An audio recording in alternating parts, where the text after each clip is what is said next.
নতুন একটা রেসিপিতে তোমাদের স্বাগত। আজ আমি ঘরেই তৈরি করব মিষ্টির দোকানের মতো মুচমুচে নিমকি। তার জন্য 1 কাপ ময়দা নিয়েছি, 1 চামচ কালো জিরে দিয়ে দিলাম, পরিমাণ মতো লবণ দিয়ে দিয়েছি আর 1 চামচ সাদা তেল দিয়ে ভালো করে মিশিয়ে নেব। এবার অল্প অল্প করে জল দিয়ে একটা শক্ত ডো তৈরি করব। দেখো আমি চিনি দিতে ভুলে গেছি, তাই একটু চিনি দিয়ে দিলাম। তোমরা এটা প্রথমেই দিয়ে দিও। 5 মিনিটের জন্য ঢাকা দিয়ে রেখেছিলাম। ঢাকা খুলে লেচি কেটে নিয়েছি। প্রত্যেকটা লেচিকে আমি বেলে নেব। দেখো বেলা হয়ে গেছে। এবার এটিকে নিমকির শেপ করে আমি একটু ভাজ করে নিলাম।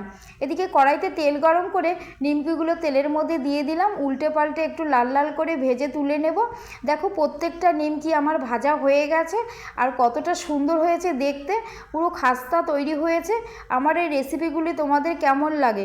ভালো লাগলে একটা লাইক করো আর কমেন্ট করে জানিও রেসিপিগুলো তোমাদের কেমন লেগেছে।